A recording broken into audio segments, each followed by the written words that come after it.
we eat food, and the food is converted into energy usable by the body. This is what is metabolism is. And the metabolic problem or metabolic dysfunction happen when the process does not really happen the right way. And what will happen here, we lose energy because we cannot produce adequate amount of energy. And so everything become a problem. You see people with metabolic dysfunction present usually with fatigue, brain fogs, the time, the level day long, and they find themselves really behind. You see, their life is so difficult, that they put on weight. So it's a big problem, and I think it's a pandemic now. The problem is all over the world now, and we will see exactly why it's happening all over the world and why it's not happening in the past. So I think this book, I tried actually to present two stories. One story is my personal story with metabolic condition and metabolic dysfunction. And the other story is my professional story looking after patients suffering with these conditions. As Dr. Isama said, you see, I have spent something like over 45 years in the front line looking after patients who are suffering with high blood pressure, diabetes, hypertension, obesity, dementia. They are all metabolic conditions, you see. And so I have benefited from both sides, the consultation on both sides of the table, you see, or from both sides of the table. As a patient, I have been, since I was a boy in the school, collapsing in the school, in the class, and it was like a big, really issue, actually. Nobody could really find out exactly why this happened. And then I kept having a small little belly fat, like a small little tummy, which has been with me all the time, you see, since I was a boy. And I couldn't shift it. You see, whatever I do, all sorts of exercises and all sorts of dieting and everything, and it didn't really go away. And until I came back here, I came to the UK and I started working, and it was really very hectic at that time because we used to work like one in two, just like say one day you do 8 hours and the next day you do 24 hours, and you do one in two weekends, and the weekend was Friday, Saturday, and Sunday.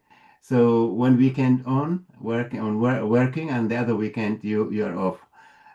So it was really very hectic, and when I came, I was pretty healthy, normal weight. My weight was 67, and full of energy, full of beans, as people says. And by working, you see, going through all that stress, lack of sleep, eating bad food, the junk food from the hospital canteen. And in 2 years' time, my weight actually went from 67 to 97. So I gained about 30 kilograms in weight. If we say it's about 5 stones, which is quite a lot of weight gain within two years. And from that point, I started really going the wrong way. I'm not able to do things. I'm not able even to walk to the train station, which half a mile down the road. I was really going in and out of the hospital canteen for biscuits and for toast and butter, and all the time eating, all the time. You see, this wasn't really the case when I was in Africa, in Sudan. I just like say have 3 meals and that's it. So I have seen this change is really happening because I moved here, and I moved actually from the normal food or the natural food into the manufactured really food. And I think that was probably one of the biggest problems that has given me all the trouble at that time. Unfortunately, I went to my GP, They couldn't really find anything. They referred me to the hospital consultant. They checked me out and they found my blood test and everything was normal. And just a little bit blood pressure started going up, a little bit of the blood sugar started going up, but it's still not enough to diagnose hypertension or diabetes. And every time they say, "Oh, you are all right," you see, just go away and rest and relax and whatever, you see.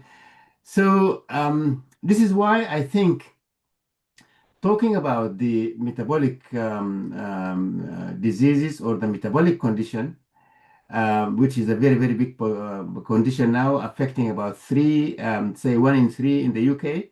And I think even in the UK and in the West generally, the Western countries and North America, it's even higher. I think in America, the rate is almost 1 in 2.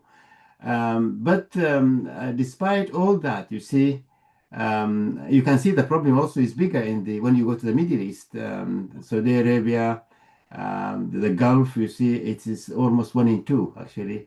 1 in 2 people suffer from metabolic syndrome, which is really very serious. So nobody knows, you see, about the problem. Even myself, I have been a doctor, and at that time, you see, when I collapsed in the hospital, I was nearly a consultant, and I couldn't really link, you see, the food and my lifestyle with the condition I have had. I couldn't link that, you see, because it's not in my training. I haven't really had anything like that in my training. So I didn't link it with lifestyle, and I just thought it is bad luck. Just bad luck. You see, my blood pressure started going up, my blood sugar started going up, and unfortunately, I was working, you see, that night, you see, and suddenly I changed from, like, say, a very busy doctor in the hospital to the most serious patient in the same hospital within few minutes. And that was because I have had like a cyst in my thyroid. They call it metabolic cyst in the thyroid. The cyst actually can happen anywhere in the body. It can happen in the thyroid, in the liver, more common actually in the liver and in the kidneys. They call it, and pancreas, they call them a simple cyst. And I am aware about that. You see, we see this cyst on the ultrasound scans and other scans, CT scans and MRI scans. And we say these are simple cysts of no clinical significance. But having this cyst and being very unfortunate to have this cyst burst and ruptured, and I have had a very big bleeding into that cyst. Within few minutes, actually, I was just like suffocated. And I was lucky to be in the hospital. If I was anywhere else, I wouldn't really be here today. So I went into my colleagues actually took me, and the anesthetist put the tube in while I was in the corridor. And they took me to the theater. They removed the blood. They removed half of my thyroid, and they put me into the ward. Unfortunately, I re-bled again, and they brought me back again, and they did another to remove the blood, and they have taken half of what was left. And so within just few hours, actually, they took 3/4 of my thyroid gland. So now I have got only 1/4 of the thyroid gland, you see. But I was lucky, still lucky, spent something like 7 days in the intensive care unit, and I discharged home. And by the time when I was discharged home, then with my wife, I mean, she was supporting me, and then we looked around, and for the first time, I started thinking what may be the cause of this problem. Because initially, while I was in the hospital, I accepted all sorts of treatment. They gave me pills for the blood sugar, pills for the blood pressure, and pills for the high cholesterol, and they sent me home. And then they said, okay. But I was lucky to have, like, say, extended sick leave. And during this sick leave, I started thinking, what could be the cause of all these problems? And it occurred to my mind that, you see, as I moved from the Africa, from Sudan to the UK, And actually, I changed my diet, and I used to eat all whole food there. And I used to eat 3 meals only, maximum, sometimes 2 meals only. And I used to move around, you see, walk around and do quite a good effort, you see. I used to sleep early. And by the time when I moved here, all these things has changed quite significantly. And I was able actually to make, like say, to link all these lifestyle changes to the condition which I have had. And then I started thinking about the solution, and the solution was to go back again to the whole food, Mother Nature, food as it has been created by our Almighty God, you see, and then to obey the rest of the normal life, you see, activities. So this was the first time in my life when I started thinking this way. So instead of just really surrender for the drugs and things like that and take them religiously, I thought, you see, this is not going to be the best solution. It might help, you see, lower the blood pressure a little bit, lower the blood sugar a little bit, and cholesterol a little bit, but it's not going to resolve the problem. The problem is going to be there, and I'm going to be sick for the rest of my life. And I didn't really want to do that. You see, I wanted to get some solution which is going to get me rid me of the whole problem immediately, and just really allow me to come back again to normal physiology and normal body structure and function. So this is the first early thoughts about that, and it worked.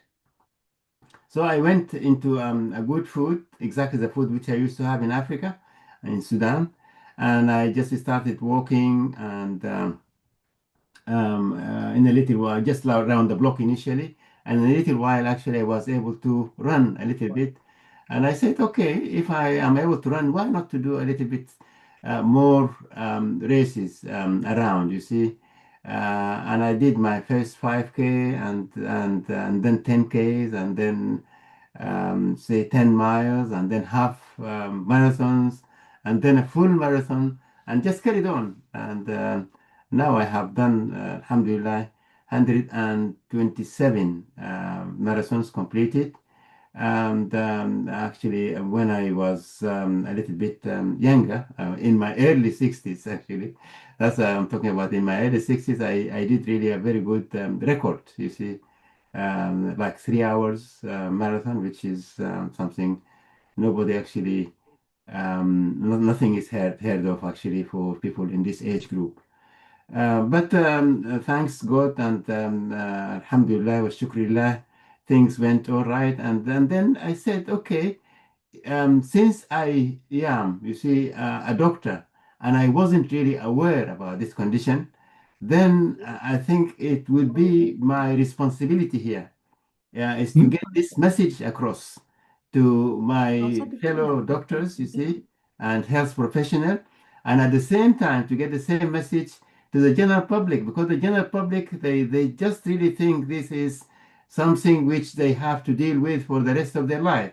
They have never thought about, you see, if I could do something about my food, about my exercise, about my sleep, about my reduce my stress level, improve my relationships, you see, then I could really reverse the problem or get rid of it. Or at least, I mean, if somebody who has got a serious problem, then they could really reduce the number of pills they are taking. And this is what I'm doing now, because eventually, when I saw this improvement, then I decided just overnight. Actually, I decided to leave the NHS. I mean, I used to be a very senior consultant, you see. I've got a big salary, and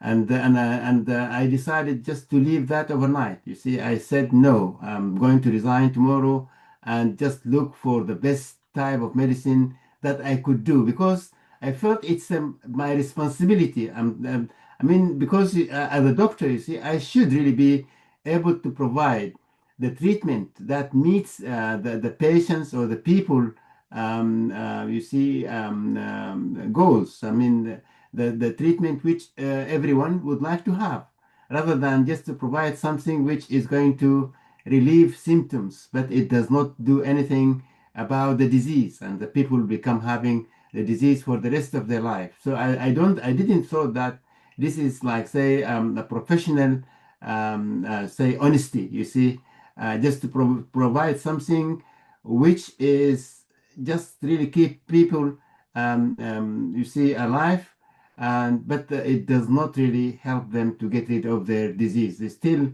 I mean, I can see the suffering of these diabetic patients. They are pricking their fingers, you see, all the day long, checking their blood sugar, and they get really complications, and they have to get into the hospital and see how many pills actually they are going to take, and how many injections, and how many drips are going to be run on them, and how many worries, you see, they are going to have, and their loved one actually will be around them and have the same worry on them. So I didn't thought that, you see, I was doing a good job. This is why I decided.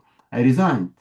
Just overnight, I resigned and I left the job, and I was sitting there, and my family were so worried about it. You see, I remember my children were in the school, and they worried about their father has just really left, and where are we going to find really to our living, you see. And I told them, I mean, this is not the type of medicine I would like to have, to practice. And just my son has just came back to me, and he said, Dad, I have really listened to somebody who's just talking like you. And he meant a doctor called Mark Hyman in America. He is a functional medicine doctor, and he was talking about using this correction of these lifestyles to help patients with metabolic diseases. And within just like, say, 6 weeks, I was in Chicago attending my first course of this type of medicine, despite the fact that I have completed all of my specialty here. I've got my accreditation. I am allowed to work like a consultant in this country here. So I just really went to start a new line of medicine from the beginning. And thanks God, that was in 2013. And now I am the most senior functional medicine doctor in the UK. So everything went all right, yeah. So I think this is from my personal and professional point of view. But if the time would allow, then I can let you know about what is metabolic syndrome, and what is the solution, which I said this is the Islamic solution. Definitely, this is the Islamic solution to the metabolic problem. And I think when we go through it, and I just gave the details about the food, about the fasting, and you see the research which has taken place on that, you see, and the level of activity as well. These are all things which we have had in the Quran, and we have been taught, and we have been to stay active, and things like that. But if we are going to talk about the metabolic syndrome, which is the gateway to the something like 1,200 metabolic diseases, including obesity, high blood pressure, diabetes, you see, dementia, even cancer. So 1,200 conditions stem from the same problem. And the problem starts really like a collection or a cluster of factors. And when we put these factors together, it can predict if this person would have metabolic syndrome and would have metabolic diseases later on, because metabolic syndrome is the gateway. You see, the gateway to 1,200 metabolic conditions, diagnoses, you see. So it's a gateway. So if nobody will have high blood pressure without having metabolic syndrome. So they have to have the metabolic syndrome first, and then they will be qualified. I'm sorry to speak about it in this way, but I think this is what will happen normally. they cannot really have diabetes, for example, without going through the metabolic syndrome. You see? So if we can identify the symptoms or the signs of this metabolic disease early or metabolic syndrome early, then we can prevent the conditions that will come after passing through this gate. You see? So, and this is the thing which is going to help everybody. This is actually my main goal from this book, is to tell people about the early manifestation.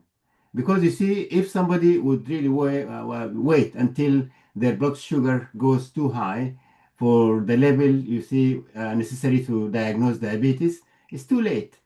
Or if their blood pressure goes too high, it's too late. But you can actually, and everybody can detect, you see, the problem too early, you see, and can confirm it with a different laboratory and medical test. Just like, say, for example, you can check your insulin level while your blood sugar is normal, your insulin level will be too high, you see, and that is a very early sign. So other tests also is available actually to help people identify the problem and do something about it before it is converted into a real disease, which sometimes might be a little bit more harder to get rid of. So this is the aim, this is the main goal from writing this book. And this is why I put at the first chapter is about, you see, how to discover the problem early. It's like a tool, assessment tool. Anybody can apply this tool on themselves and find out whether they have got any evidence to suggest that they are going to suffer a metabolic problem in the future. And if that is the case, then they could really do something about it. And this will come in the chapters that follows the assessment tool. You see? So I think this book is going to help quite a lot of people, and I think it's going to be the health book of the year. And now actually so many people. Inshallah, inshallah. Dr. Inshallah. Ibrahim, Yeah. thank you for that excellent introduction. If I could just make two requests. One is perhaps you give some fascinating case studies in your book. I think you give 50, is it? But 50 case studies, yes, yeah. two or three. Could you perhaps give us two or three case studies of your patient? Because I've read two or three. They're fascinating. I think that would be really helpful. You've given your own story, which Yeah. is fascinating in itself. But the case studies you gave from some of your patients, if you could just talk about maybe two or three of those, and then also just define what you mean by metabolic syndrome. Just in layman's terms, but also medical terms. We have a number of expert medics actually on this call, alhamdulillah. So if I could just request those two things for your next section, and then we'll open up for the rest. So two or three case studies from your patients, define your metabolic, what is the syndrome, and then in brief, your solution, which I think is diet and fasting and the rest of it. Fadal. Thank you, Dr. Osama. I think yes, I mean, metabolic syndrome is it's a cluster of five factors, medical factors, and this include central obesity, which means accumulation of fat in the abdomen. Number two is high blood pressure and high blood sugar, and then high triglyceride, which is this is a kind of fat. This is a common type of fat. You see, high triglyceride is one factor. You see, and then the last one is low good cholesterol. They call it HDL. So if somebody has got like a low HDL, that is a factor for metabolic syndrome. And you need, actually, these are five factors, but we need three factors to diagnose metabolic syndrome. You see, three factors would be enough. You see, but I think the central obesity or the abdominal fat is so important: high blood pressure, high blood sugar, high triglyceride, and low cholesterol. So this is the definition of the metabolic syndrome. And as I said, this is the gateway for at least 1,200 metabolic conditions. So if we knew that early, then that is going to help. Regarding the cases, actually, I will give you, like, say, two very impressive cases, and that has happened immediately after I came back from my sick leave. I'm talking about actually my sick leave. I had the problem in December 1999. So it's about 25 years ago. So and then I just really came back home, and I was thinking about, you see, what can I do? And then when I went back to the hospital, I went back to work. I was working at King's College Hospital. And the first patient who came, and I thought, you see, I should really apply some form of holistic medicine, was a lady who came from Portugal. Actually, she just came from Portugal. She is a young lady. She is in her early 30s, and she came and she presented to the hospital with severe headache, very severe headache. And I saw her and I said, okay, I mean, she's got like she's obese, or she's morbidly obese. I mean, she has her weight, her BMI actually was more than 30. And I said, okay, I mean, she might be like a case of mini stroke or something like that. So I thought, I mean, I should really do a CT scan of the head, scan of the head. So I scanned the head and the scan came back negative. But I wasn't really comfortable to let her go home. So I said I would really admit her for 24 hours observation. And to the, I mean, her luck actually, she was admitted to the wrong ward. Instead of being admitted to the stroke ward, actually she was admitted to the HDU, the high dependency unit, because there was no bed in the stroke ward. And I mean, this is really a lucky stuff here, because while she was there in the ward at night, the nurses, because they have got the equipment which can monitor the patient's observations, they have noticed that her blood pressure really goes too high and fluctuate very badly throughout the night. And every time, you see, they just call the on-call team to do something about it. And they still, I mean, they couldn't do anything about it. The other thing, her oxygen saturation. So her oxygen also goes too low while she was sleeping, and she was snoring very badly, disturbing the other patients around in the ward.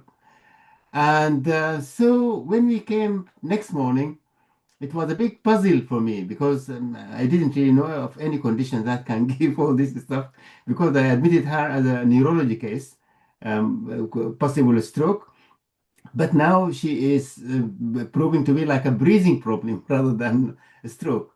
And so I was lucky to see a consultant, respiratory consultant in the ward, and I asked him for his opinion.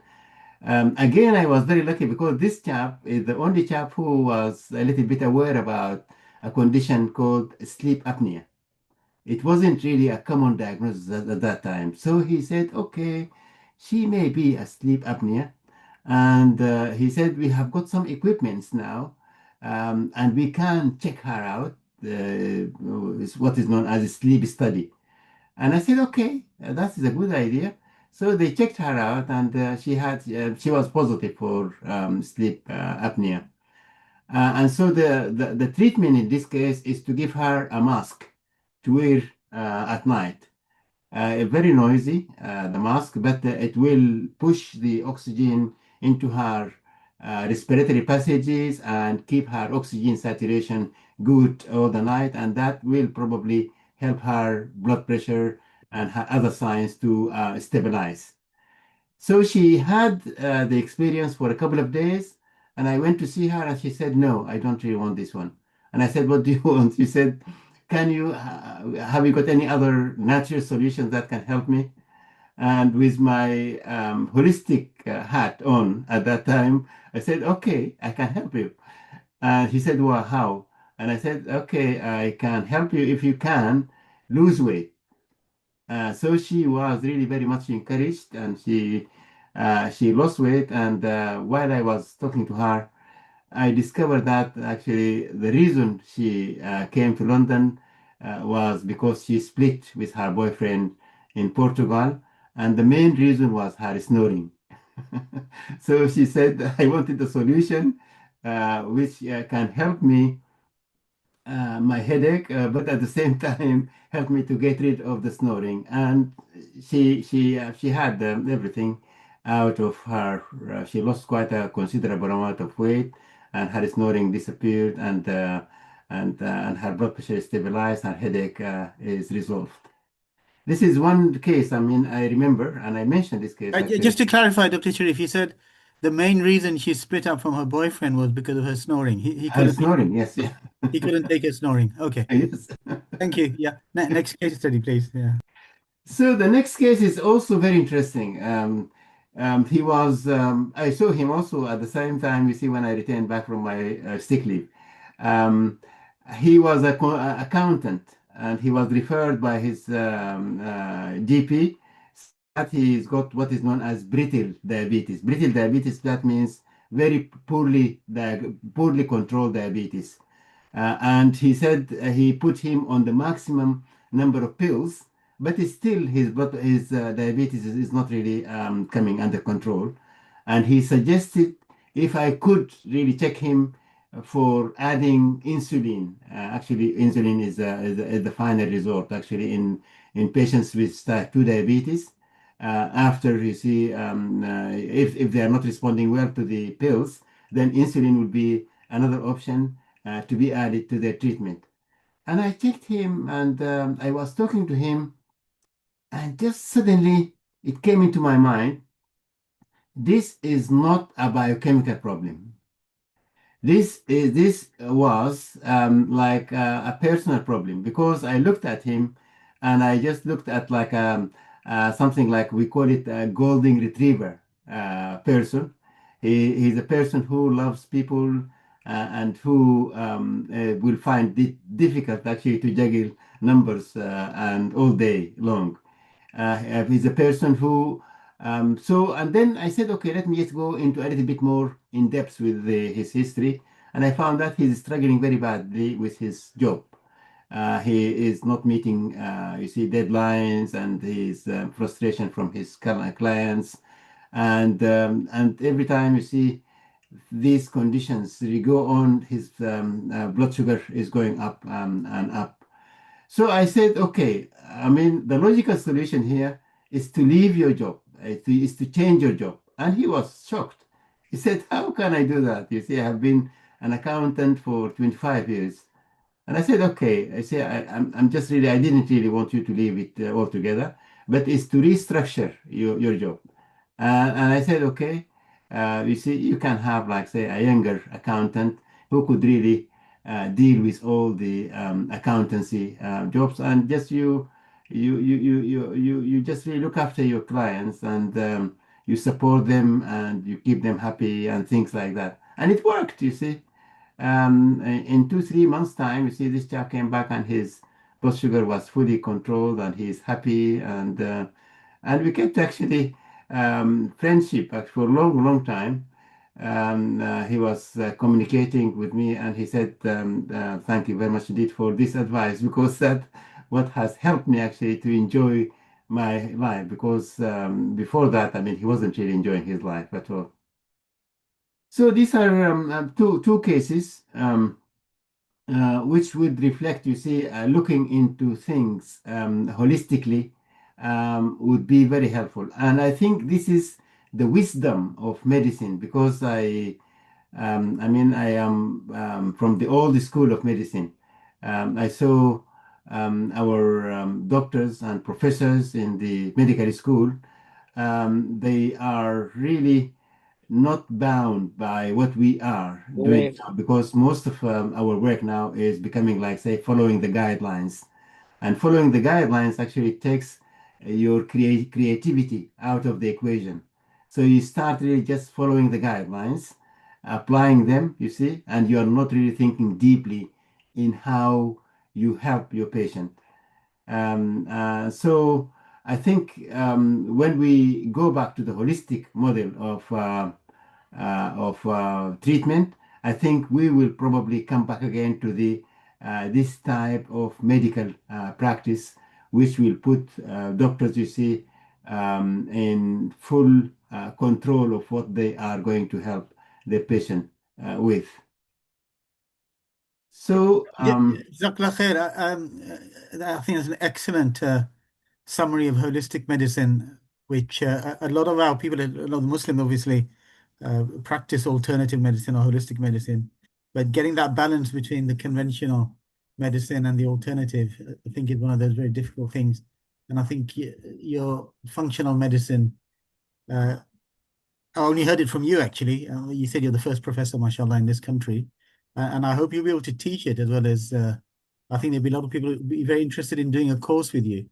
So you teach them the way you were taught in the US.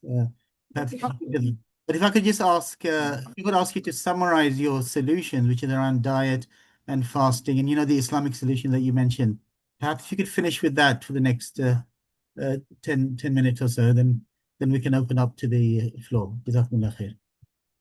Thank you very much, Dita. Thank you, Dr. Isama. Yes, yeah, I think the solution is purely Islamic solution because I think the human being is created by God. And Allah subhanahu wa ta'ala created the human being to use a certain type of fuel or food. And this is the food which is provided by God, you see. So the food which we have in the, what do you call it, in the farm, rather than the food that comes from the factory. Because I think the food that comes from the factory is man-manipulated food. And I don't think this is the right food for the human body as created by our Almighty God. So why do I went thinking into that this way?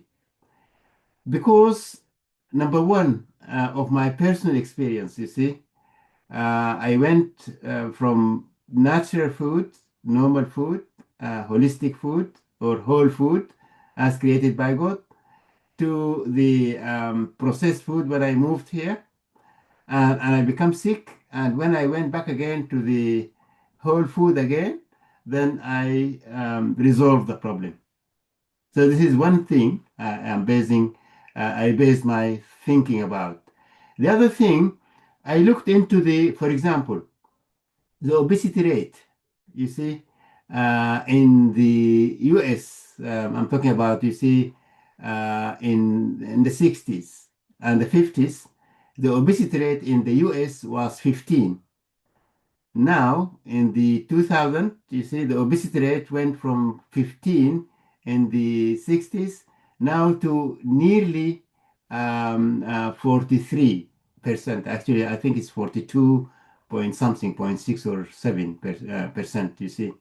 So it's something like three times the obesity rate in the 60s. And what is the reason for that? The reason for that is that we have moved from the normal natural food as created by God into the processed food. And here there is really a small little story which I would like to share with you. I think actually the person whom to blame, I mean, for this is President Nixon of America. Why? Because Nixon in 1971, and he was going for a second term in office, he was struggling a little bit because he had too many problems. One of them is the Vietnam War in Vietnam, which he could not do anything about. But the second biggest problem was the food prices in the US was too high. And so he gets one of his helper called Butts, and he asked him to take the election out of the American kitchen. That means to resolve the problem of high cost food. And this chap is very, very intelligent. So he came and he subsidized corn. And he asked the farmers actually to grow corn, to cultivate corn as much as they can. And out of this corn, he made two things. He made something called high fructose corn syrup. And high fructose corn syrup is the sugar actually, and it is the most, it's the sweetest actually sugar in the world. Number one. Number two, it is the cheapest sugar in the world because compared to the sugar cane, it is 1/10 of the cost of sugar cane. And so that has given this boom of the American giants like Pepsi Cola, Coca Cola. I mean, many of you who were there in the 50s and 60s, they know that, you see, you cannot really buy Pepsi Cola or Coca Cola if you are not so rich because the prices are too high at that time because the sugar they used was sugar cane, which is very expensive.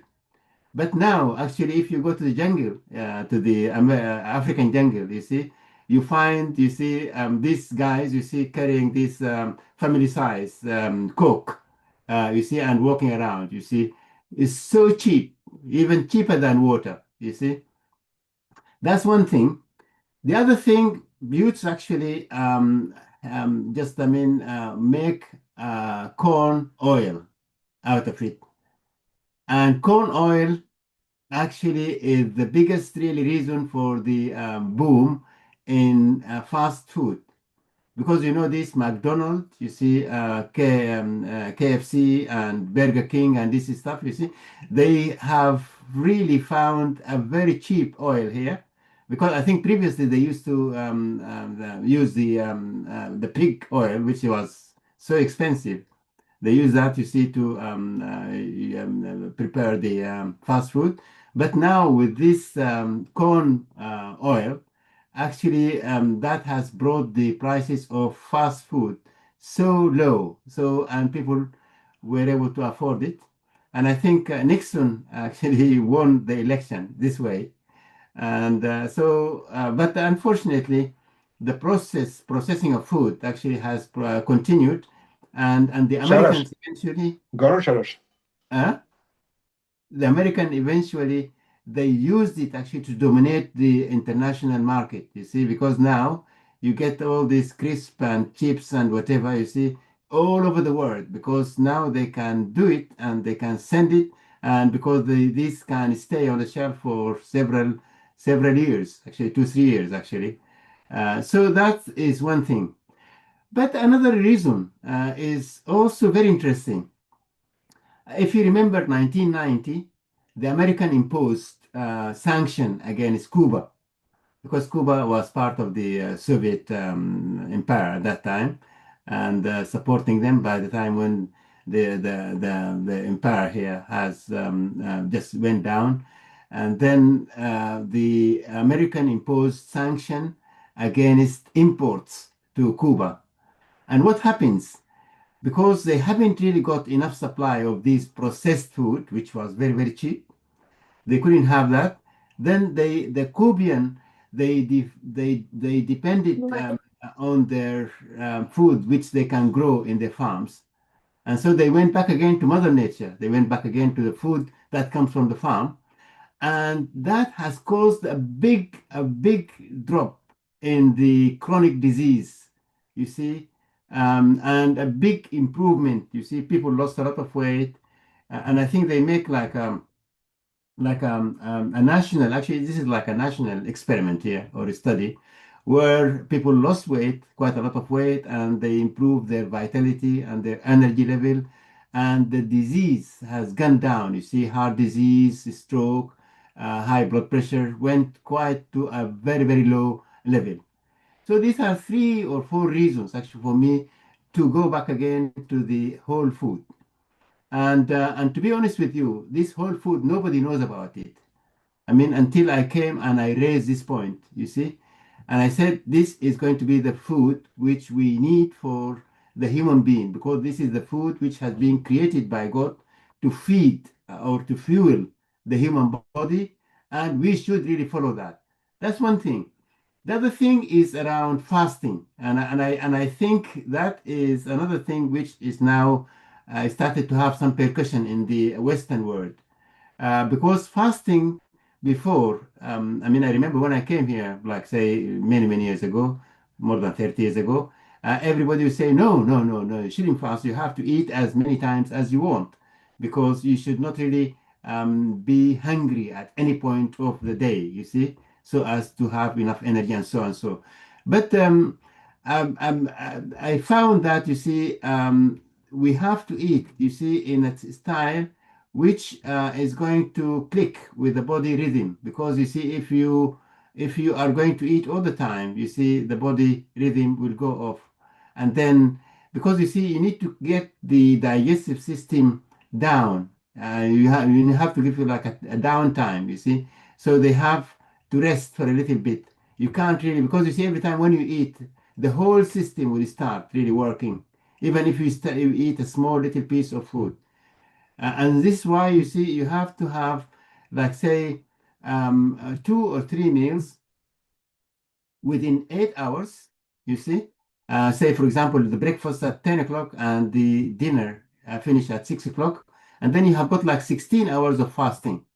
So this is what people normally do in the 50s and 60s. And the rate of disease was so low, you see. I remember at the time when I came here in the early 90s, we have got only one intensive care unit, cardiac intensive care unit in the Khartoum, which is the capital of Sudan, you see. Because, and it's not really occupied all the time, you see, because very rarely we get somebody who has got like a cardiac problem. But now, actually, everyone has got like heart disease because of the wrong food they eat. So, and the wrong time they eat, you see. So I think fasting, now there is a lot of really research which confirm that fasting is a pillar of health and is very, very important. Because you see, number one, if you're not fasting, you're not going to burn fat. Because fasting will help people to lower down their insulin level, and insulin is the fat storage hormone. So if the insulin is high, it will not allow you to burn fat, you see. So this is very, very important thing. The other thing, you see, so people can lose weight when they fast, because you see, part of their day where there is no enough sugar, then they start burning fats, and so they lose weight, or their weight stay stable. You see, they're not going to get fat, and they're not going to gain too much fat in their tummy. So this is one thing. The other thing, fasting was discovered actually to help the regeneration or renewal of the interior organelle of the cells.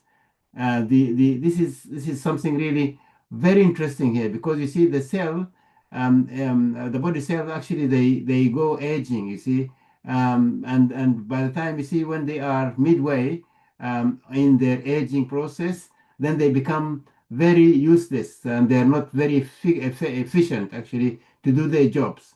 So when you fast, then you put the organelles inside this or the what do you call it, the machineries inside the cells will be renewed, because the fasting will renew this stuff, you see. And then you have, it's like an old cell, but it has got like a new machineries inside it, so it still produce adequate amount of you see, energy, and adequate amount of proteins and things like that, you see, which is going to help the cell to do their job, you see.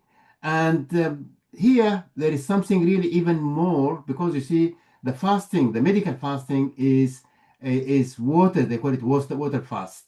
And the water fast, actually, there is some really very interesting studies which has shown that, you see, if you do the dry fast like the Muslims fast, you see, it's about twice the benefit of the water fast.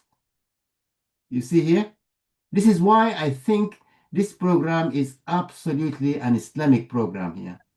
You're talking about, this is going to be the contribution of Islam in solving the metabolic really pandemic. Now it's pandemic. It's the whole world is full of metabolic conditions now. And I think this is going to be the because you see, the food is the food recommended by the Islamic religion, and the food and the fasting is the main pillar of the Islamic religion, you see.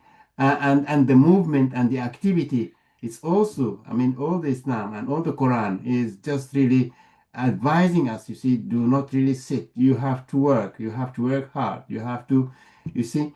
And all this stuff, you see, if we put together, this is the solution for the metabolic condition and metabolic problem. And I think we have to apply it in our world as well, because you see, when you go to the Gulf, Saudi Arabia and the Gulf, Kuwait and Qatar and Dubai and these areas, you see the rate now, the metabolic disease rate is 1 in 2, which is really very bad. It's really very bad. Jazakumullah khair, Dr. Ibrahim, again for a lucid explanation. Just a final point actually. So you've talked at length about diet and fasting, and I know you've done a number of videos last Ramadan actually. We have Ramadan coming up in just over 2 months. So Alhamdulillah, I hope that we'll hear more from you from your Vitality Clinic, etc. But in your book, apart from diet, you talk about 3 other things: exercise, sleep, and the relationship with stress and relationships. Could you say something very quickly about those 3 things? Exercise, sleep, and also stress and relationships. And then we'll open it up. Yes, I think if we are going to go beyond the food and how to take it and when to take it, and so I think the next is going to be the sleep, because the sleep is really very important. And I think also in the Islamic tradition, actually, we go to bed after Salat al-Isha, inshallah, and then we wake up early. And that is the best way, actually, of because you see, if you talk about, sleep is the time when the body repair, you see, and when the body get rid of toxins and the body renew, you see, and build up energy for the next day. And this happens at the very early time of the night, you see, the time between 10 o'clock until 2 o'clock, you see. So this is a time for repair. They call it the time for deep sleep. The body go into a very deep sleep. You see, when you go at early time, you see, when you go to bed and you sleep, and hopefully if you can go to bed early, like say 10 o'clock or before 10 o'clock, so that at 10 o'clock you'll be fast sleep, then you have got like a full chance for that night, you see, to have like a full repair, a full regeneration, a full detoxification, and a full energy level, building a full amount of energy for next day. So you'll be really in a very good position. But here there are 2 things here. Number 1, you have to have your last meal at least 3 to 4 hours for your bedtime. So if you are going to eat just before you going to bed, you see, that's not going to be good, because processing the food and sleep, there are 2 big processes, and the body cannot play them together at the same time. So you have to finish with one and before you go back again to the other one. And so it's better to eat your food, say finish by 6 and then go to bed, and then about 4 hours, you see. So that's one thing. The other thing, you have to have like say a big difference between the amount exposure to the light, you see, during the day and night. So if for so many people, actually, they just stay indoors most of the time, they're not exposing themselves to the sunlight. So you have to go out, you see, in the morning and spend some times outdoors, you see. And if you can do it possibly 2, 3 times during the day, that is going to be very happy, very helpful, even for all elderly people, for all adults, you see. It will be very helpful, because in addition to giving you what is known as the circadian rhythm, because the circadian rhythm is that thing that is switched on the body. There's a body clock in the brain. It's switched on the body clock, you see, and that is going to organize your rest and sleep and make it really very useful and very beneficial, you see. So it's going to be like a restful sleep. When you wake up in the morning, then you are full of energy and full of beans and ready for the day, you see. So that is going to be at night. When you go to bed, then put the light and just sleep in a very dark room. The room should be very, very dark, and that the difference is going to give you is going to give you the what do you call it, the circadian rhythm, and that helps the body to produce something called melatonin, which is a sleep hormone, and the sleep hormone is going to give you good sleep, and at the same time it's an antioxidant, because you see it will bathe the body from head to toe and get rid of all the oxidants, you see, and help you to make enough energy for the next day.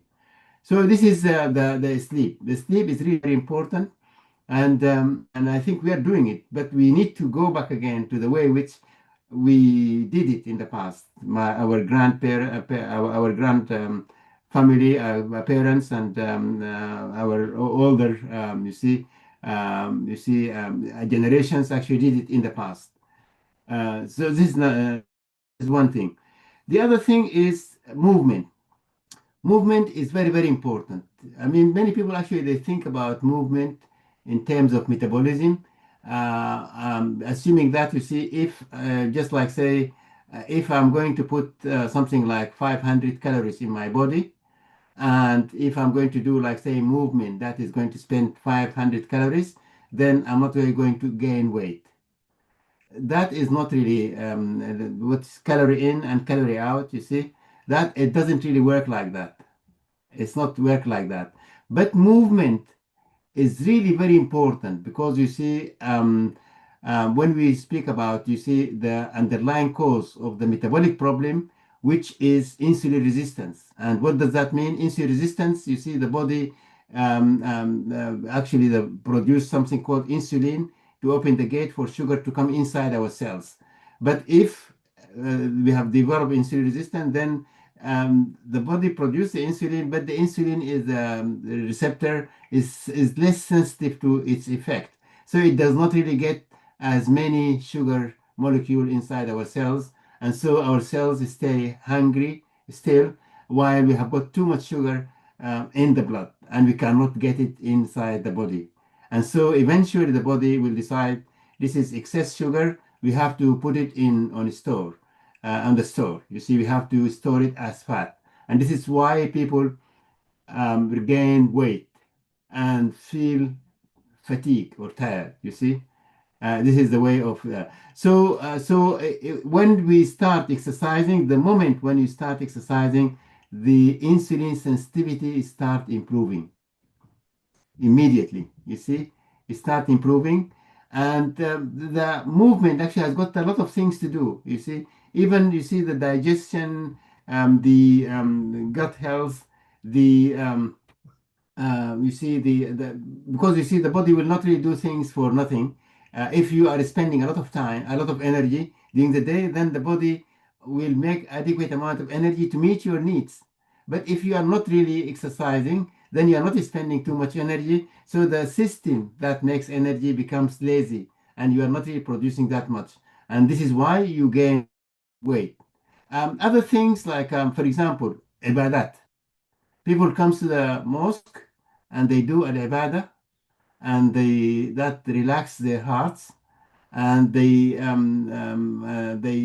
meet their you see fellow guys in the masjid, and they have a little bit talk, and so that also bring down their nerves and their stress, you see. And if you do it, if you do it 5 times a day, that is so big, because there is a lot of research now which came in. People who goes to the worship places, you see, their inflammation markers like CRP, you see, has been measured, you see, and they found that their inflammation is coming down all the time while they are attending these worship places. Can you feel that? You see, the other thing also, you see, having good relation with your family, with other people, which is really the main theme of Islam. Islam is al-mu'amala. Al-mu'amala, Islam is al-mu'amala. You see, this is the main theme of Islam, you see, and that is it's like a big pillar of health. So if we can follow that, then we are really helping our health, you see. And now actually the health is really becoming very important. Why? Because previously people actually they die early.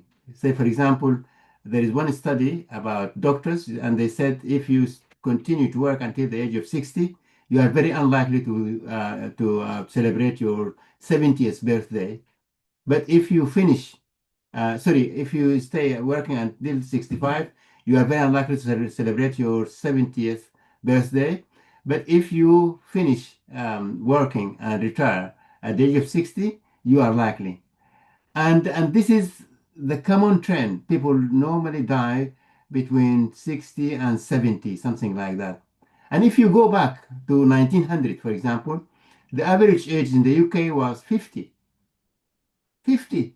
And now, actually, it has gone up to over 80. So at least we gain, like, say, a gift of 30 years additional age, actually. We have gained it, actually. 30 years additional age now. But unfortunately, it's wasted age because people live longer, but they are not healthy enough to enjoy their life. And the government statistics is showing that the average UK president have got something like 14, actually, for men, actually, it's 16, I think now, and for women is 19 years of poor health towards the end of their life. Can you believe that? And this is due to metabolic problems.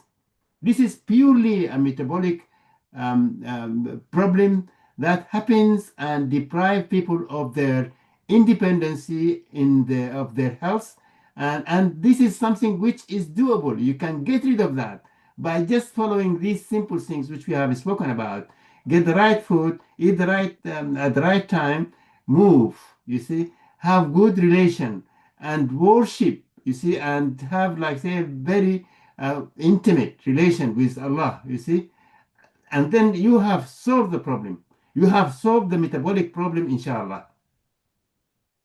Dr. Ibrahim, thank you so much for that. Just a very quick thing on you said 60 to 70. That is, of course, a famous quote from the Bible: 60 years and 10.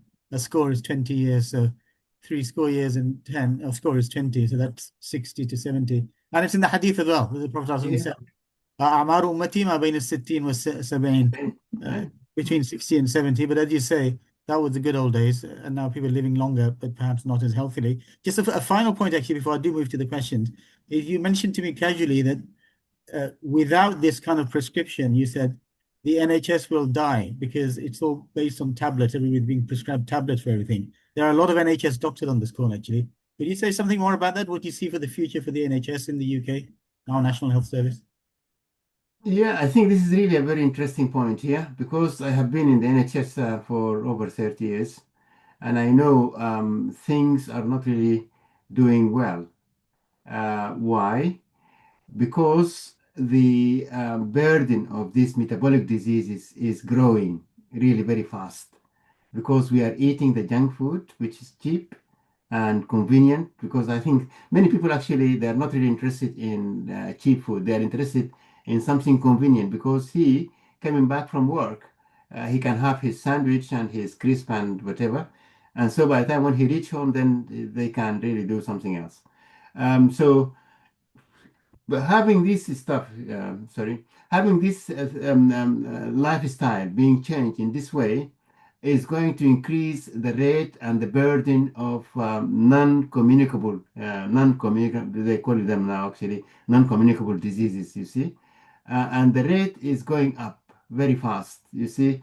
For example, obesity in the UK, I mean, and overweight is over 2/3 of the population have reached that. You see, it is more in the US, and as I said, you see, it is more in some of the you see Middle East countries. You see, our fellows there, they are really suffering very very badly.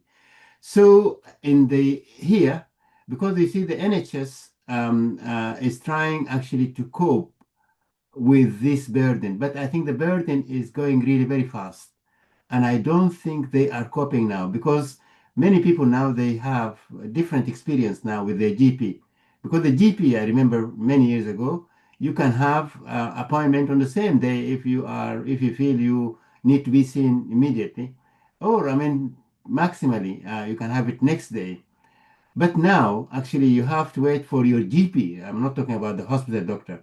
You have to wait for the GP, actually, at least, 3 or 4 weeks before you see them. That's too much, you see. Now, this is reflected also in the hospital staff. Just like, say, for example, last week, there is a bit of fall in temperature in the US and the UK. And so the hospital, because you see, when the temperature falls, come down, you see the rate of influenza and chest infection will go up. This is like a very constant, really, correlation has been happening over so many times. You see, I remember when I was a doctor, actually, I did like a small little research on this, you see. And that, you see, just by the temperature, if it falls by 4, 5, 6 degrees, you see, then the rate will go up by that number, you see. And this actually has filled the hospital because we have got like a relative in a nearby hospital here, and then she had a broken bone, and she was told, you see, we cannot really keep you here now because we have got serious patients now. They are waiting in the corridor now, just for 2 or 3 days of really low temperature. So this pattern is not cannot really go on like that because it will reach a stage where the NHS will not be able to cope anymore. You see, and I think now everything has started really to the solutions actually has just started to show up. That, you see, if you are not able to wait, then go private. If you are just have a private insurance, you see, and if you can't, just okay, wait, you see. So I think it will reach a stage that the NHS will not really continue providing a very good service as we have had in the past. And I think reaching that stage, this is the time, you see, when we can really, NHS will go and stop really providing what they have been doing really very well, in the old days. Thank you, Dr. Ibrahim. As promised, I will move to the audience now. Jazakumullah khair. So if anybody wants to ask a question, please put your hand up and I will come to you in order. But we have a couple of questions in the chat very quickly. I'll just read them out to you. I know one has been partly retracted, but I think it's still worth answering. The question from Brother Zubair is, for Dr. Sharief, do you now consume food and drink based on calorific values? If so, how many calories per day? If not, do you eat according to specific diet, e.g. high protein or non-meat, etc.? If you could say something about carbs and sugar, I think, in protein and meat. Yeah, the other question is, have you noticed a relation between mind and body? So one is on protein, carbs, sugar, etc., calories. The other one is relationship between mind and body, please. Yeah, I think this is a very good question. You see the protein, carb, and yes, and calorie. Actually, calorie does not really make any sense at all. Because we are not really talking about, you see, how much calorie you put in and how much calorie you spend. And you see, the teaching or the old advice, you see, eat less and exercise more, you get healthier. This is invalid now. And I think those really weight management, you see, they're using them. They are get tired now because they are not really producing any good results out of that. Why? Because we are talking about the quality of food rather than the quantity of calories. You see?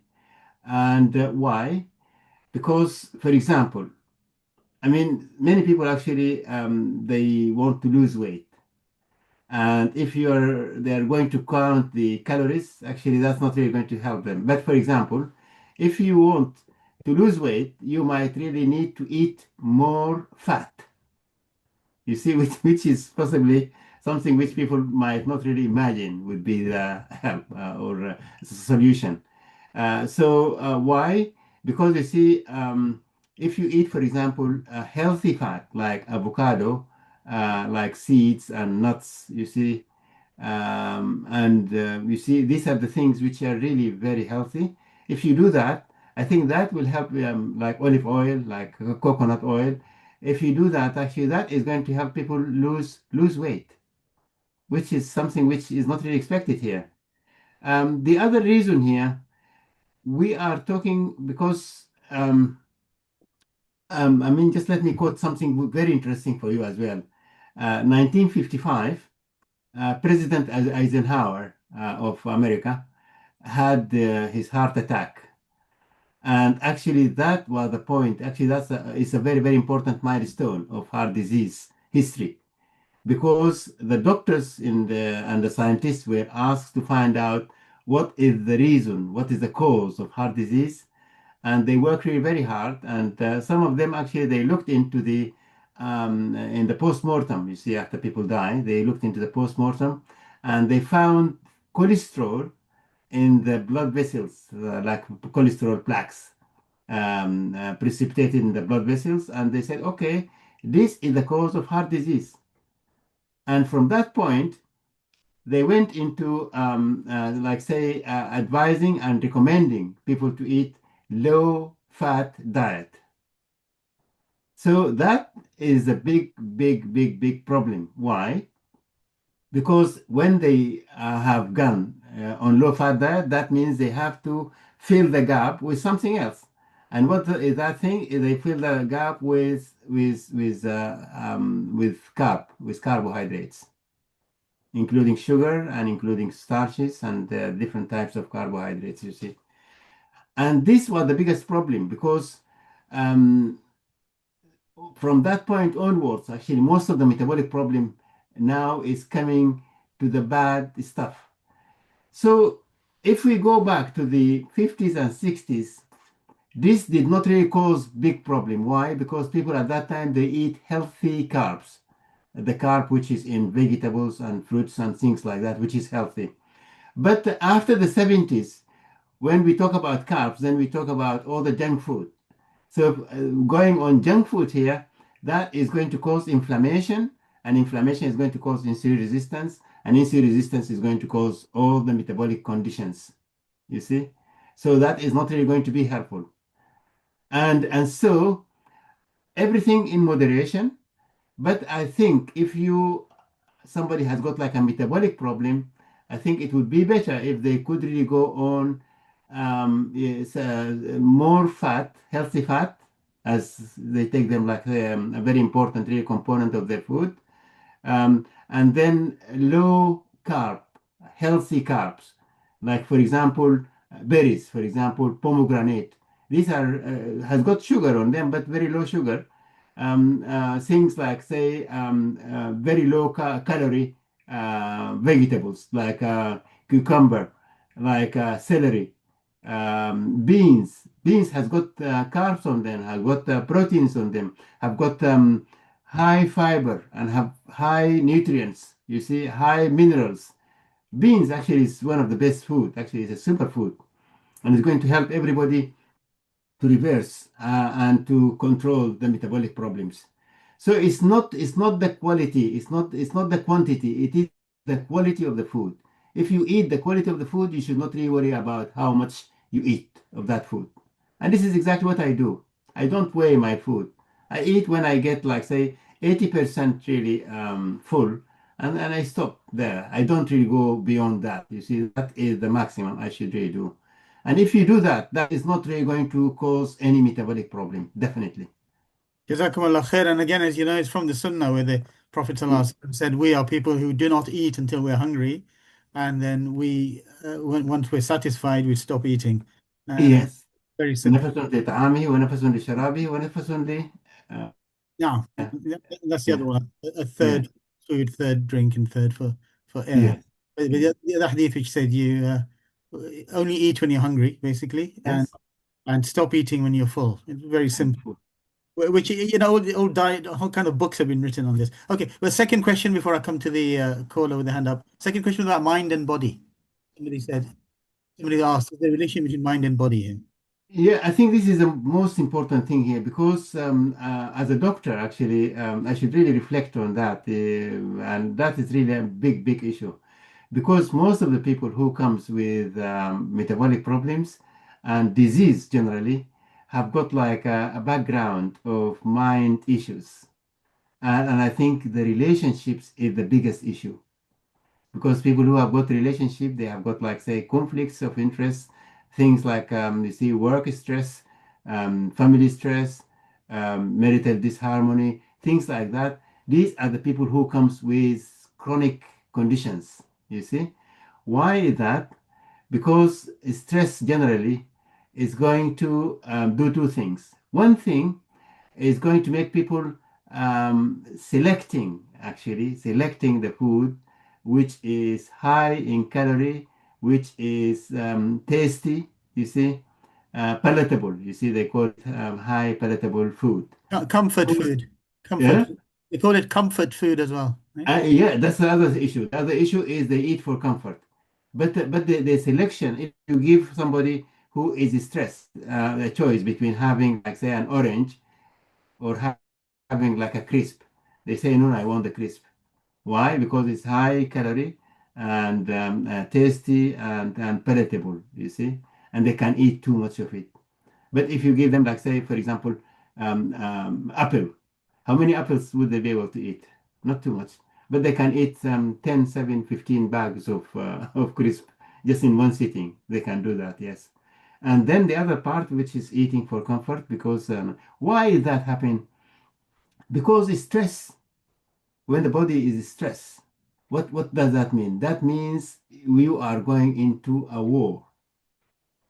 You are going into a war. Just like, say, for example, stress is just like as if you are running away from a tiger or a lion in the jungle. So what do you need here? You need more energy. You need more resources, you see? And so this is why you need more food. You need to eat more, you see, because you are here. You don't know. This is a big emergency. It might take you a long time actually to get rid of that or out of that, you see. So you need to eat as much as you can, you see. So this is why the people, they eat the wrong food and they eat huge amount of food and they go into these metabolic problems. So most of the treatment actually I apply as a doctor, holistic doctor, you see, with the holistic hat on my head, you see. Most of the time, you see, I just really get these people sort out the stress in their life, get the mind, calm the mind, you see, before they calm the body. I mean, calming the body by eating the right food, because which is, if you eat anti-inflammatory food, it's lower the inflammation in your body. When you go for food which is natural food, like say vegetables and fruits and tomatoes and salad and something like that, and yogurt and something like that, that is going to calm the inflammation in your body, you see. And when it calm the inflammation, it allows the body to process sugar better. And when the body processes sugar better, then the sugar problem will resolve, you see. So that's one part of it. But on the other hand, is to calm the mind, because the mind is big. Because the mind, you see, if the mind is inflamed, then it will make you eat the wrong food, and that will cause a big problem. And it will make you eat more, and that is going to cause the problem. So this is why I am always actually, I will advise these people actually and help them to sort out the mind problem, you see, before calming down the body problem. So this is the biggest association between the brain and the body. And actually, the biggest association also is reflecting in something else called the body mind communication, because there is a big nerve which goes from the brain down into all of the gut and the heart and the you see the lungs, and this is called the vagus nerve. And so if you have got, like, say, too much stress in your head, that is going to come down, you see, into the gut, and it causes gut problem, you see, and they call it IBS, or they call it, it causes trouble in your gut, because coming from the brain, because the brain actually talk, you see, for each, one time message from the brain to the body, the gut actually sent 9 messages to the brain. Can you imagine that? So, I mean, sometimes you see people actually debate, you see, where is the brain? Where is the brain? Is it the brain in the head or the brain in the gut? Because you have got the same amount of nerve cells in the gut as well, and just like the brain, you see. But where is the brain? Because the gut talk 9 times to the brain. Every time you see the brain talk once to the gut, you see. So who is the brain? Who is the controller here? You see? And this is why actually we have got in Islam, you see, all disease start where? Start in the gut. All diseases start in the gut. You see? It all starts in the stomach. Yeah, In yeah. the stomach. Yes. Jazakumullah khair, Dr. Ibrahim. We're going to Thank come to Dr. Raghib Ali, who's a top epidemiologist in this country, and mashallah, was prominent in the national debate during the COVID pandemic because he's an epidemiologist. So, Raghib, please, if you'd like to ask your question or make your comment. Alaikum. Sorry, I'm following your advice and picking up leaves in the garden. But I was listening. Jazakallah khair for the talk. And just a couple of comments. I mean, firstly, I fully agree with all of the points you made about following the teachings of Islam is definitely good for our health, and with increasing evidence for that. But there's 2 points which you may want to tackle. So one, at least in the UK and most high-income countries, the kind of biggest determinant really of poor health outcomes, including metabolic health outcomes and obesity, is poverty. And high processed, high calorie food is cheaper than healthy food generally. And so that seems to be, and so most of the advice you've given is not always straightforward for people from poorer backgrounds to implement, for all the reasons we're familiar with. And the second is, particularly in terms of the reasons for the increase in obesity and metabolic disease over the last 20 to 30 years, very much driven by an obesogenic environment. But there's also a lot of evidence now that in terms of who becomes obese and who does not, that genetics has a significant impact on that, because we're all living in similar environments. In many ways, people eat similar things and do similar levels of or lack of activity, but not everyone puts on weight. And there's increasing evidence now that genetics is important in that, of course, which we can't change. But it's, so just those 2 factors need to be taken into account as well, particularly when it comes to policy development and what we do as a country, not just in the UK but globally, to tackle this. But thank you. Thank you very much, Hadid. I think these are really very important points. You see, the statistics actually tells metabolic conditions are more actually in poor communities compared to the affluent and comfortable communities. They are more actually because junk food or you see processed food actually consumption is high in these communities. Number 1. Number 2, as we said, the level of stress is too high as well. And number 3, also the bad habits actually, including smoking, alcohol intake, and drugs, you see, hard drugs intake, and this stuff, you see, is very, very high in these communities. And so it's a big problem in the UK. It's a big problem in the UK because and the government actually has tried several times actually to do something about that, to help these communities just correct their metabolic stuff, you see. But unfortunately, they're doing it the wrong way. You can see the food, what do you call it? They tried actually to donate some food actually to some of these communities, but it's not the right quality of food, because food which is canned and something like in boxes and this stuff is not really going to help anybody. So it's going to worsen the problem rather than like baked beans, for example, which is cheap, but it's not really very healthy, and it's not going to help anybody.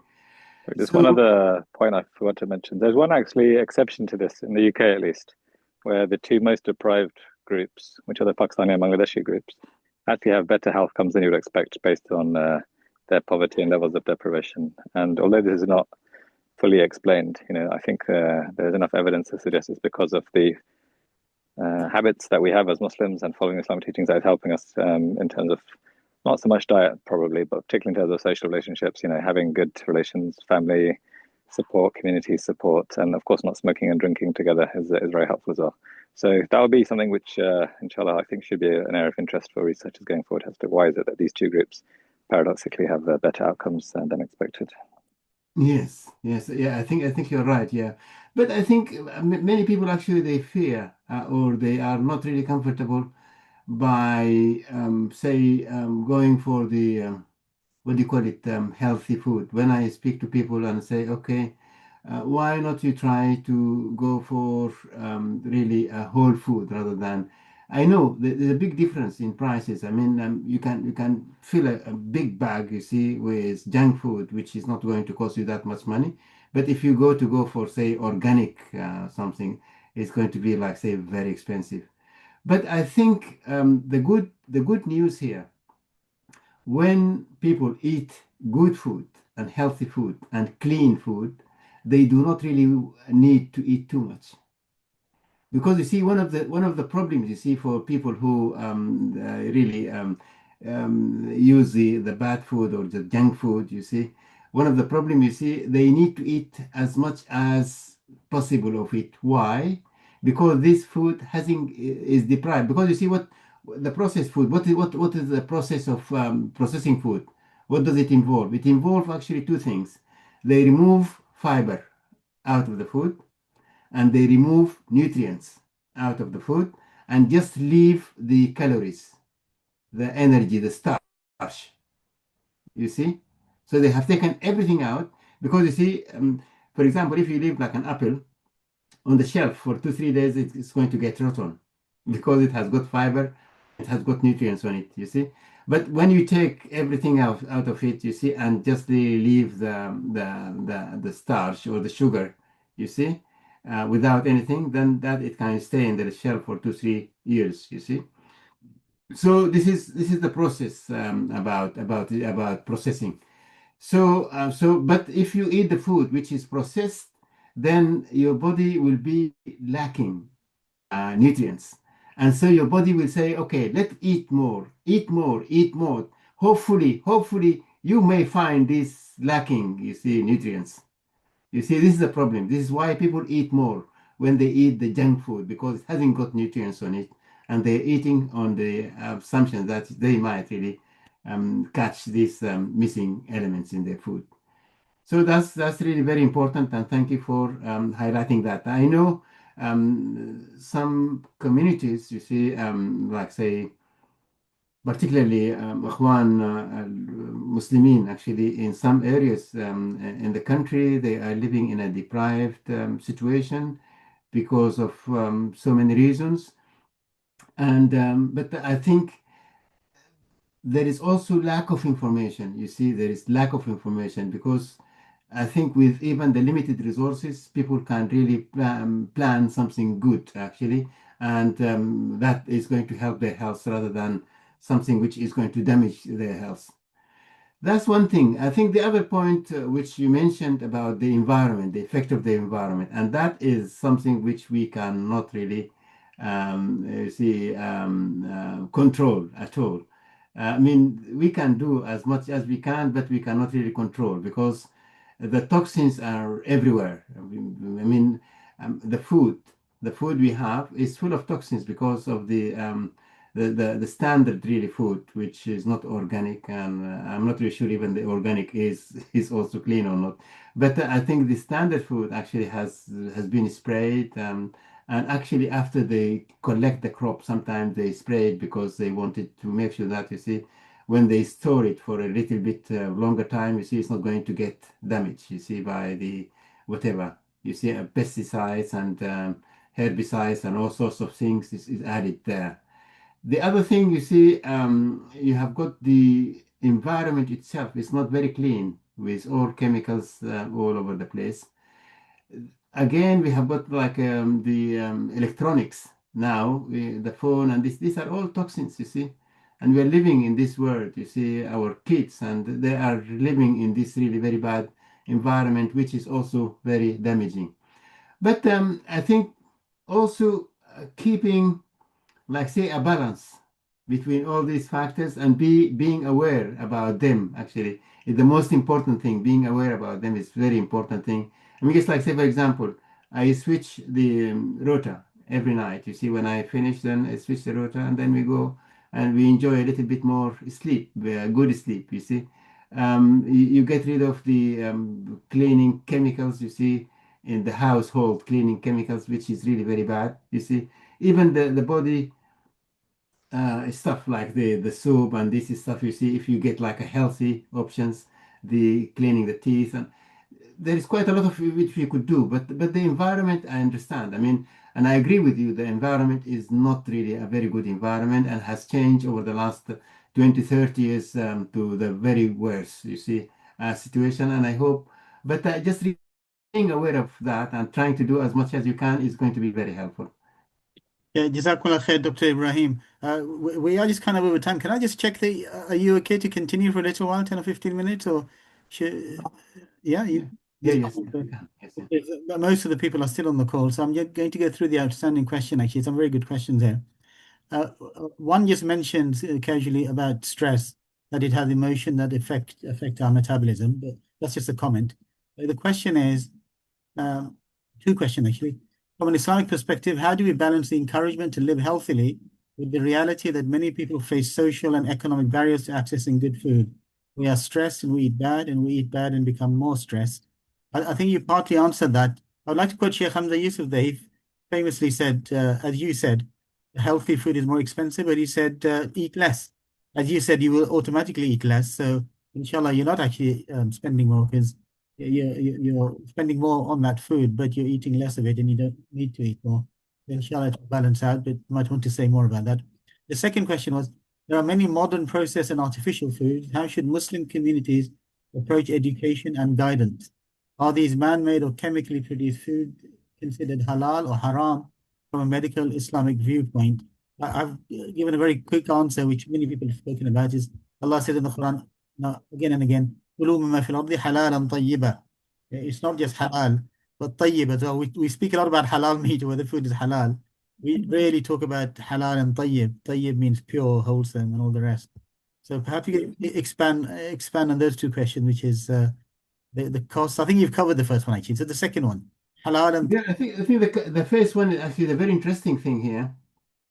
Because the stress is really a big problem now, you see, and I think the problem of the stress is that we are not really aware, because people are just really get used to it, and they think this is really part of life. You see, it's not really part of life, because I have been there in the 50s and 60s, and I know the level of stress wasn't that really much, and you can't even feel it. But I mean, if you can imagine here, the effect of stress on the gut health. That is really very, very important here, because when you are stressed, what will happen, you see, your body actually will divert all the resources because the stress is as if you are running away from like a jungle, if a lion in a jungle or something like that. The body will divert all resources to the brain, to the heart, to the muscles, to fight or to flee the danger. So this is what happens normally. So the gut is not a priority. So what will happen? The body will cut off the blood supply to the gut. You see? Imagine those people who are really permanently in stress all the time. So their gut is not working. They eat the food, and the food goes into their stomach. It hurts them. And at the same time, they do not really able to digest, because the stomach and the digestive tract is not able to produce the necessary enzymes to digest this food. So it hurts them. It goes through them and it hurts them, and they are not really making any use of it, because nutrients and they're not really coming out to help the body, you see, health. So it's like a double whammy here. I mean, you see, stress and eating the wrong food. So it's really a big issue here. I like your analogy of running from the lion in the jungle. Reminds us of the Quran, فَمَا لَهُمْ عَنِ التَّذْكِرَةِ مَعْرِضِينَ كَأَنَّهُمْ حُمُرٌ مُسْتَنْفِرَةٌ وَمُسْتَنْفِرَةٌ مِنْ قَسْوَرَةٍ. What meaning of that? The people are like frightened donkeys running away from a lion. Yeah, frightened donkeys. Yes, definitely, yes, sure. There is reference in Quran. Yes, yeah. Say something about halal and tayyib, please. The tayyib aspect. Yes, yeah. I think it's a responsibility issue here, because as I said, I mean, it is my feeling actually, despite the fact actually he was working like a doctor in the hospital and helping patients, and I see patients with heart attack and I help them, but it's still, I mean, I felt I'm not really providing the service which I would like to provide to other people.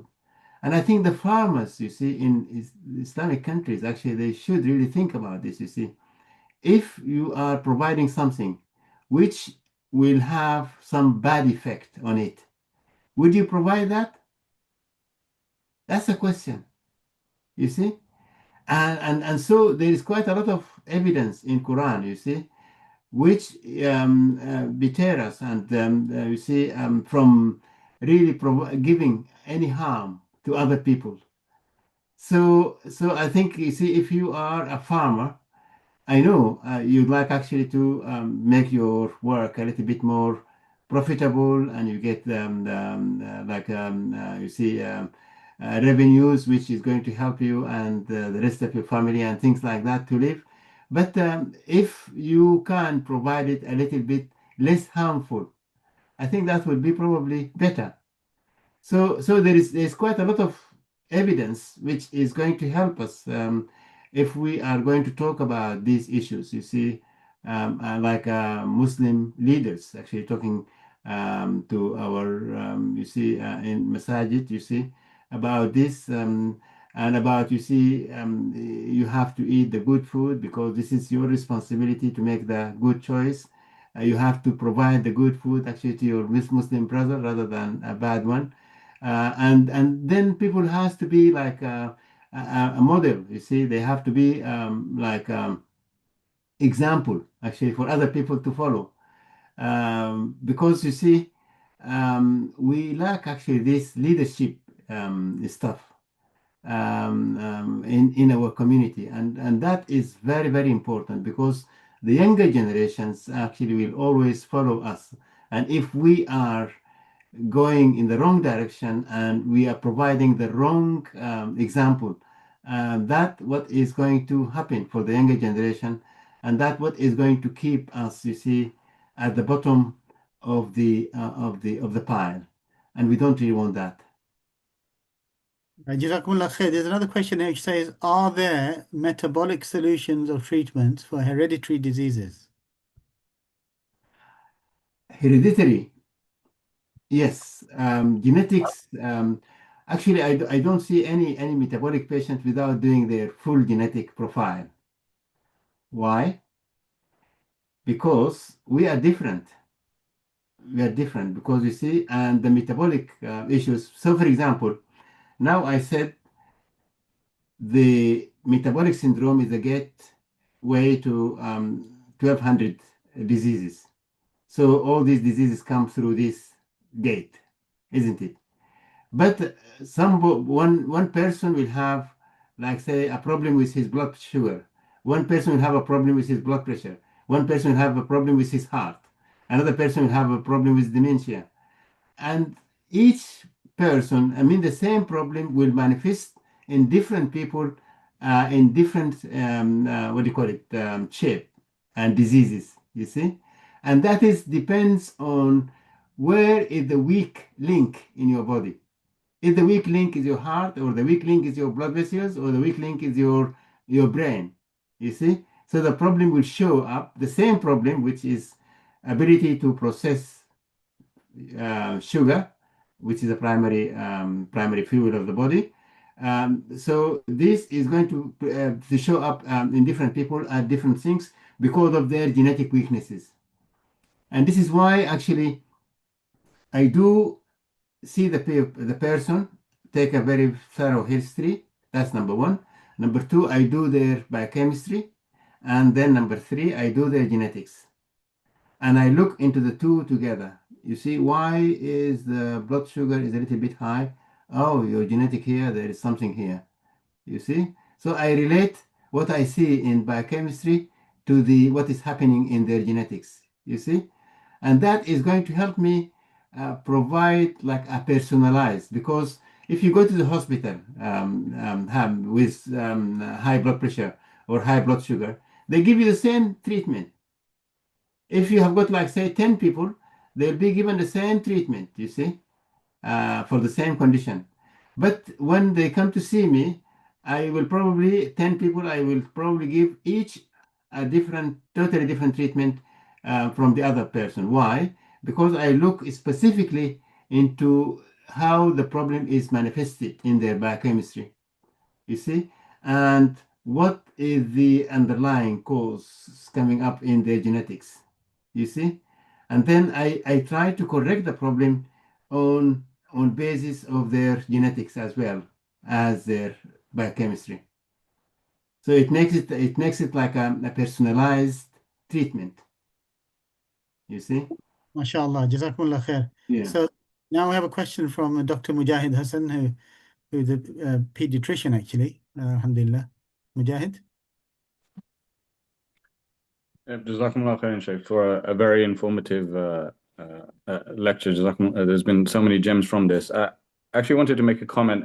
I moved to the US about 5 years ago, and it's been really interesting to me actually seeing how expensive good groceries are here. So whenever I come back to the UK, I actually feel like eating healthy, or your staples are a lot cheaper than the US. I think it's an even bigger problem here. And as you said, kind of most of the world's problems come from the processed foods that are, everywhere in the US. And given how stressed people's lives are and how much everything revolves around money, working multiple jobs, the access to junk food being so cheap has contributed to so many of these problems.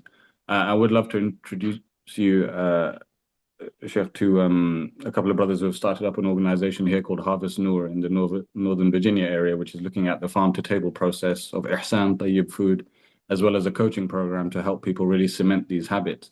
But my question for you, and this is really a personal thing, is, a lot of the things that you've mentioned, they make sense. We know it from the Sunnah, from the medical point of view.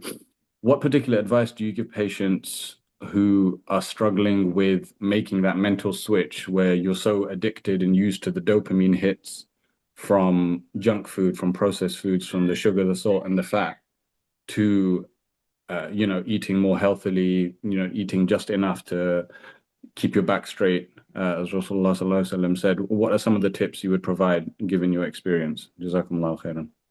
Oh, thank you very much. I think this is a very important really question, because the dopamine and you see the reward hormone, actually many people they eat sugar and they eat carbs because of the dopamine and the reward hormone. And there is a lot of research, you may be aware about it, which has shown that you see the sugar is more addictive than cocaine. And I think it uses the same pathways in the brain, actually the same pathways that the hard drugs actually use. So it's really very, very difficult, like, for so many people. I met so many people, actually they find it a lot really difficult, very difficult for them actually even to reduce the amount of sugar, and they are always increasing because it's like say this is what happens normally for somebody who is addicted to a drug. You see, they start with a small dose and then they have to build up the dose because the effect will come down, you see, and then they have to increase the dose to have the same effect in the future dosages. So sugar exactly the same. So you cannot really come down. You have to go up like this with it, you see. And then when they come to the clinic, and then I put them into, I give them two options. The first option is to go cold turkey through the problem. You see, you just stop everything, and on the understanding that, you see, you're going to feel not very comfortable, and you might have got headaches, and you might be very low energy. You might not be able to function for a few days, and yeah, but eventually you will be able to get through, you see, the problem. Other people, they prefer actually to go gradually, and I say, okay, you can just really initially replace the processed sugar with the natural fruit sugar, for example. So you just really go for bananas, for apples, plenty of sugar there, and cut back there gradually, and you come here, and then keep going, you see, and then hopefully later on you'll be able to replace most of the sugar, you see, with something like healthy carbs, like vegetables, low-calorie vegetables, and things like that. So that's one thing. I mean, I have found so many other physicians, actually, you might be agree with that as well. They use some supportive medications and some supportive supplements. Say, for example, we have got something called ashwagandha. We have got something, you see, some other really herbs, which are really very helpful actually to calm down, you see, the nerves, you see, while people are going through these processes, and help them eventually to succeed and to sort out their food issue, and hopefully sort out their metabolic issue. Jazakumullah khair, Dr. Sharief. Yeah. I think we should call it a day there. This has been immensely helpful. Thank you so much, firstly, Dr. Sharief Ibrahim. Your website I've put in the chat. It's called the Vitality Clinic. So just search for the Vitality Clinic. A lot of information there. And you have, I believe, 2 clinics, one in Surrey and one in Harley Street. Alhamdulillah. So people can contact you through there. Again, to recommend the book, here it is, Your Metabolic Shift by Dr. Sharief Ibrahim. The link is in the chat earlier. It's on Amazon for £20, which may seem like a lot of money, but I think it's a bargain really compared to how it can transform our lives. It certainly would have transformed my life actually, and probably prevented my current medical issue. Alhamdulillah, it's all Allah's will. So thank you so much, and I'm delighted to hear that other people, including the US, would like to connect you with other people around the world. Please do contact Dr. Ibrahim via his clinic. And my request to you actually is, as I said, if you could teach this course the way you were told, and we'll speak to you about that, some of us. Perhaps if you have time, we can come up with, I don't know, 2 or 3 day intensive course, or a weekly, over months, whatever works for you, Dr. Ibrahim, to teach this to other people, because we have medics on this call, NHS medics, but we also have people who do holistic or alternative treatment. So I think that would be very helpful. And I think we should just end with a dua actually, because القرآن is not just for an academic exercise, but it is, as you mentioned, about worship and dua. Ibadah, which is one of the reasons we have to close, because otherwise we're delaying our Salatul Asr, some of us. But it's well worth it. It's been well worth it delaying Salatul Asr a little bit for this very valuable advice. And what I can think of is al-afiyah. And the Prophet ﷺ said, especially between adhan and iqama, he said, la yuraddu du'a. No prayer is rejected by God between adhan and iqama. And the Sahaba asked, what should we ask for? And he said, Allah al-afiyata fi dunya wal akhirah, or al-afwa wal afiyah. Ask Allah for basically health, afiyah, no problems, to avoid problems. So I'm just going to say a couple of du'as to end. اللهم إنا نسألك الهدى والتقى والعفاف والغنى. اللهم إنا نسألك الهدى والتقى والعفاف والغنى. اللهم إنا نسألك الهدى والتقى والعفاف والغنى. Dear God, we ask you for piety and guidance and problem-free, worry-free situation, and richness of the heart. Ghina is richness not of wealth, but richness of the heart. And secondly, اللهم إنا نسألك العفو والعافية في الدنيا والآخرة. اللهم إنا نسألك العفو والعافية في الدنيا والآخرة. اللهم إنا نسألك العفو والعافية في الدنيا والآخرة. Dear God, we ask you to remove our problems and to keep us safe in this world and in the hereafter. And so, finally, again, thank you to Allah. We thank Allah for this blessed gathering, inshallah. And we extend our deepest thanks to you, Dr. Sharief Ibrahim, for giving up so much of your valuable time on a Sunday afternoon, and to all of brothers and sisters who've joined also Sunday afternoon or morning or evening, wherever you are around the world. Until next time. Next week we have Dr. Benedict Curler, another expert, completely different field, but his topic is the Prophet ﷺ, Prophet Muhammad, as an economist of historical and global significance. Dr. Benedict Curler wrote the fascinating book called Early Islam and the Birth of Capitalism. And for the first time in my life, after having studied the Quran for half a century, including with top shuyukh and Islamic scholars, I had never understood Surah Quraysh and Li'ila for Quraysh until I read his book, where he argues that all of capitalism came not, true, fair trade, blessed trade came not from the 16th century Venetian traders, where it is attributed to, but they had learnt it from the Quraysh, especially that of Abdul Muttalib and the Prophet's tribe, and the Prophet was a merchant, of course, and that's how he came to the attention of Khadija. So that's a fascinating book called Early Islam and the Birth of Capitalism. But rather than the dry subject of capitalism, Dr. Benedict Curler's topic is the Prophet Muhammad as an economist of historical and global significance.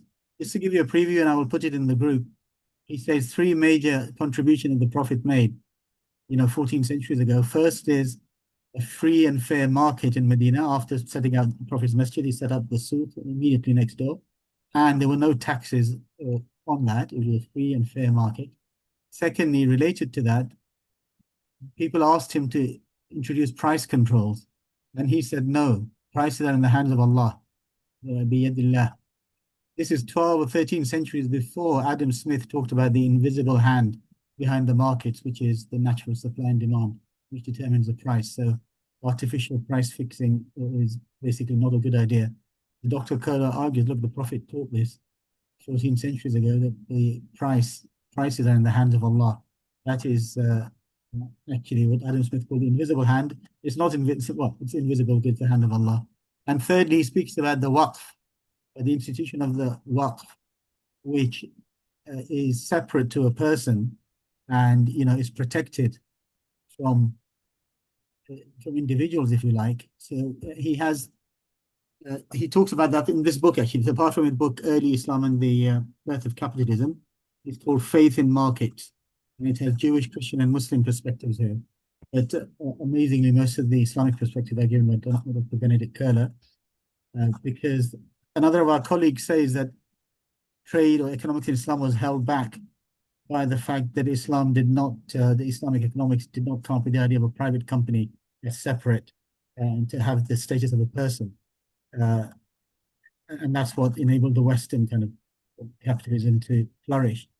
But it seems to me Dr. Benedict Curler makes a different argument, which is to say that actually the Waqf did that already, a charitable institution which is treated as a separate entity in its own right, which nobody can control or protect, only have as a trust. So anyway, that's next week, same time, and I will give more information.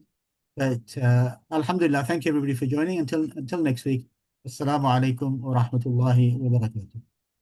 Thank you. Thank you very much indeed, and great delighted to be with you. And yeah, thank you very much indeed. Yes. Inshallah, we'll have you again. Okay. Jazakumullah. Yeah.